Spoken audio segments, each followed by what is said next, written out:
Okay guys, kakatapos ko lang kumimbot. Grabe talaga. Pag nurse ka talaga, kailangan mo ng mahabang pasensya. Hindi ko na babanggit ko itong nangyari. May part ng client privileges natin is their privacy. So hindi ko na basta pag nurse ka dito, kahit saan naman, you really have to have really lots of patience. And even sometimes ako I'm really, my patience is all the way up there. Kasi I understand the patience. I understand my patience. But then time will come talaga na sasagad at sasagad tayo. Pero breathe in and breathe out lang tayo.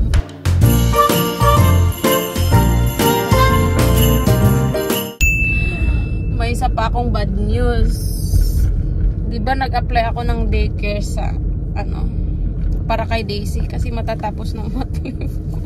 I just received an email that we are not eligible for any subsidies for Daisy's daycare. So hindi ko alam guys kung anong gagawin ko pagkatapos ng mat leave ko. Ang mahal ng daycare ni Daisy kasi daw mataas ang income namin. And based daw sa aming income, ang babayaran namin per day kay Daisy $74 per day. $74 per day yan guys based daw sa income namin. So hindi ko alam. Hindi na siguro magdi-daycare si Daisy. Mag-wait na lang siguro ako na I don't know. I will have to talk to my husband, but most likely we're not gonna put her in daycare because it's too expensive. $74 and something pa. So let's say $75 per day. Imagine mo yan. Sus ko Ginoo. Pero feel ko naman guys, wala na, para namang ang baba ng income namin kasi wala minsan nagkukulang-kulang pa nga kami anyways, God will provide.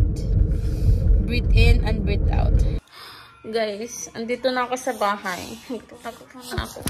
Ay! Hinihintay ko lang na maluto yung yung rice natin. Si baby Daisy Daisy wants to be in the video, right? Daisy, look at her. Wow! Say hi. Say hi. Yes. What are you trying to tell them? Ito pala yung rice na nabili ko gagabi. After nung kembot ko, naman ako sa grocery store. Yan Milagrosa. Ano lang to? 8 kilograms. 8 kilograms. Tapos na siya? $20. Mahal ililipat ko lang to.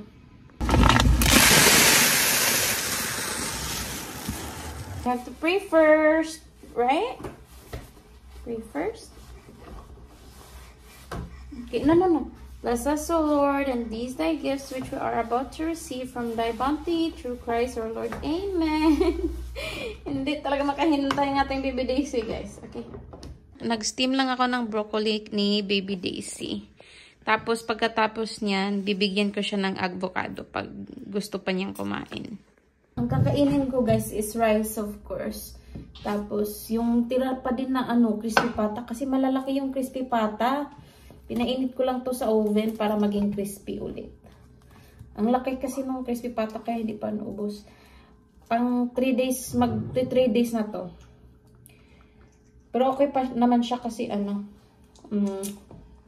nasa fridge.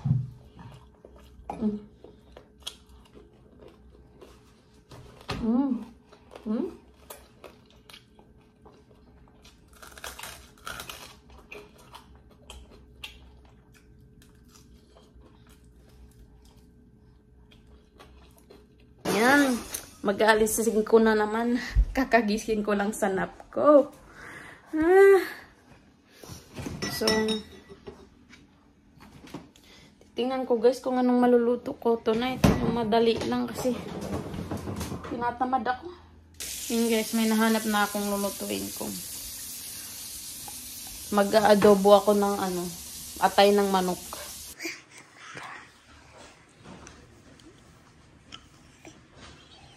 Guys, nagtumpong na Daisy! Guys, nagtumpong na katong baby Daisy na! So, yan guys. Na-defrost ko na yung ating atay ng manok. Kung mapapasin nyo, medyo maputla-putla ng kaunti. Kasi binabad ko ito sa tubig na may suka at asin para mawala yung lansa niya. So, ngayon, titimplahan na natin to. Titimplahan na natin guys. So, lagyan natin ng minced garlic. Tumihan natin para huwag kayong mahiya sa garlic para mas masarap. Ayan. Ayan. Tapos, soy sauce. Ayan. Soy sauce. Tapos, syempre, ang ating vinegar. Ito, apple cider vinegar. Tapos, paminta. Pamintang durog. Damihan natin ng paminta. Alam niyo ba ang adobo, mas masarap pag madaming paminta. So, nilalagyan ko to ng crushed black pepper at buong paminta. Ganyan kadami ang paminta natin. Tapos, paghaluin lang natin to siya. Ito na yung kamay ko, guys. Malinis yung kamay natin, ha? Pang nagmamarinate yung ating atay, guys. Mag-steam ako ng pagkain ni Daisy. Ito, salmon. Ito, salmon, guys. Frozen to. Yung binili ko kahapon. And then, zucchini. Baka sabihin nyo, paulit-ulit yung pagkain ni Daisy. Kasi, guys, mga isang gulay, 2 gulay lang yung binibili ko para kay Baby Daisy. Kasi madali lang siyang masira. Kasi, sayang pag masira tapos hindi na makain. Mas okay yung kahit na pabalik-balik ako sa grocery store. At least, fresh yung gulay ni Daisy at hindi nasasayang. Tatanggalin lang natin yung balat ng zucchini. Tapos, i-slice ko lang siya ng strips, guys. Ayan yung Daisy natin. Yung lolo niya yung nagbabantay. Kita niya yung lolo niya.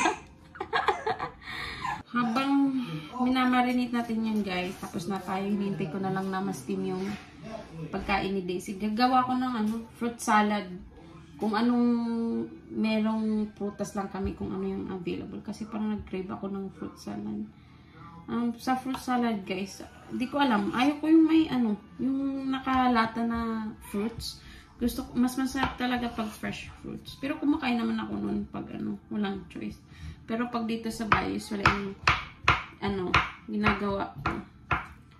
Fresh fruits talaga. Yung banana, ganyan. Tapos lalagyan ko siya ng avocado. I-cook cubes lang natin itong ating avocado. Tapos, lagyan ko din siya ng kiwi. Para medyo may pagka-asim-asim ng ating salad.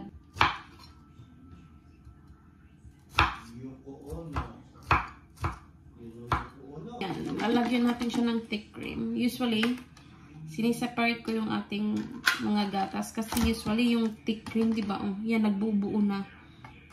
Ayun bubuo yung thick cream. So, haluin ko yan siya kasama ng ibang ingredients natin.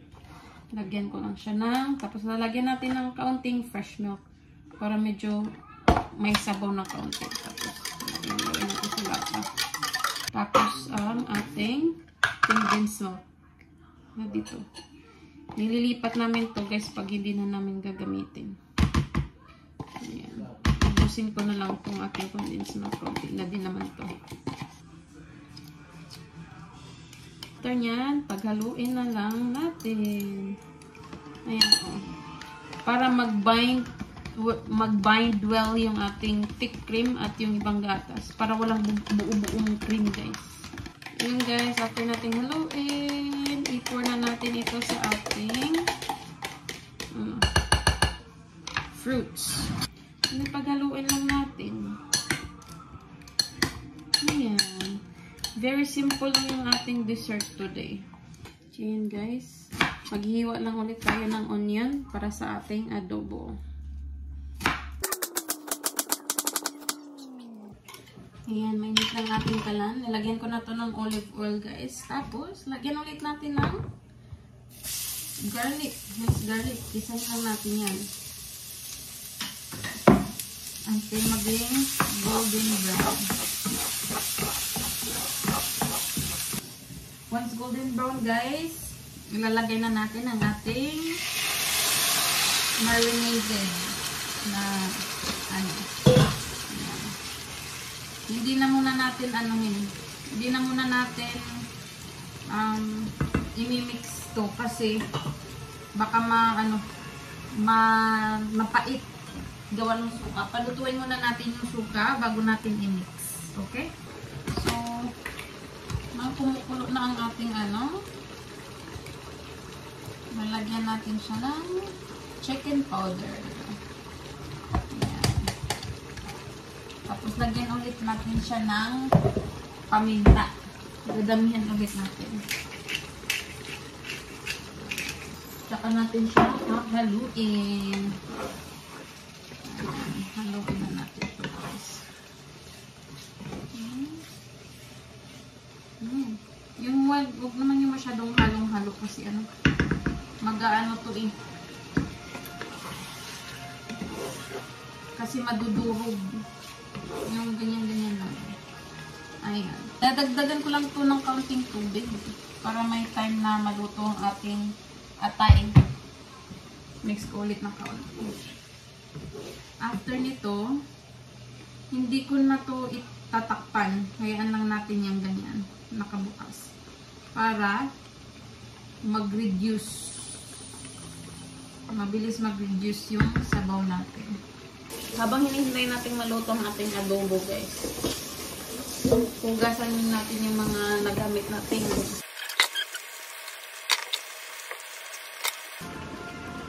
Tapos mga dilata guys, hinuhugasan ko yan bago natin ilagay sa recycling.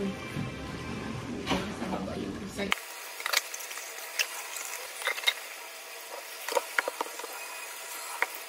Tapos hugasan ko na din yung mga pinagamitan ni BBC natin.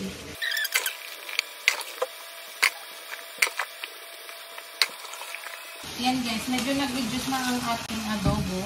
Ang gagawin ko, lagyan ko ulit ko ng toyo para mag-darken pa ulit yung ating atay. Para hindi masyadong aputla tingnan, dagdagan ko ulit ng suka. Lalagyan ko siya ng honey. Pwede ding brown sugar, nasa inyo na yan guys. Pero ako mas prefer ko ang honey. Pero hindi ko masyadong damihan kasi ayoko yung matamis na na ulam. Yan. Ilalagay na natin yung onion. Uy, nahulog man.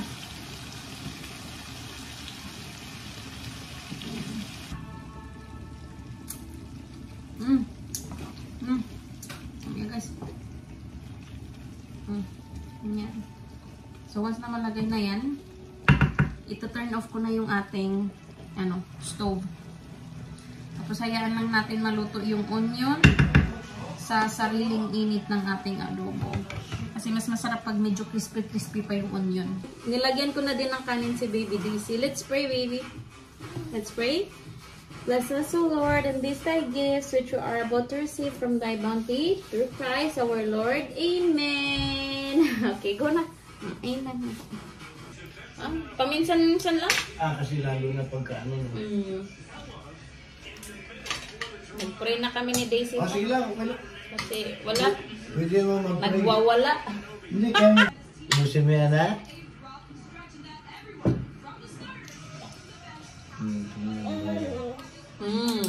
Uy.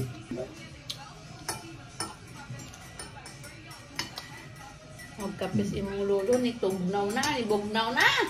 Hindi, okay na. Mayroon pa namang tubig na init. Eh. Okay na to. Hindi ko kayang masyadong mainit naman.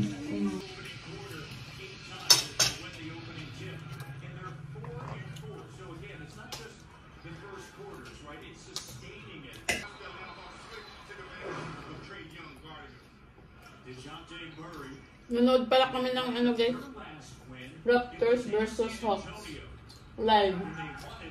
Try natin yung salad natin na ginawa.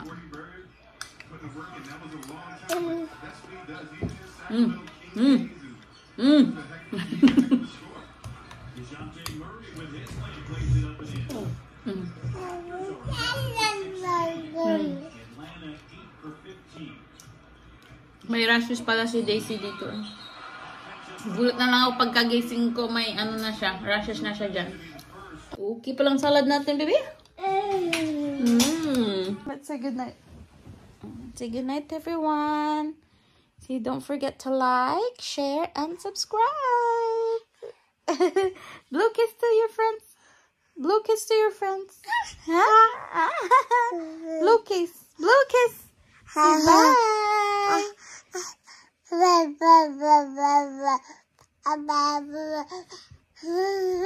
Yan guys, bye-bye daw. Kiss mama, baby, kiss mama. Kiss mama. Da. Kiss mama, dali, kiss mama. Kiss mama. Kiss mama. Bye-bye.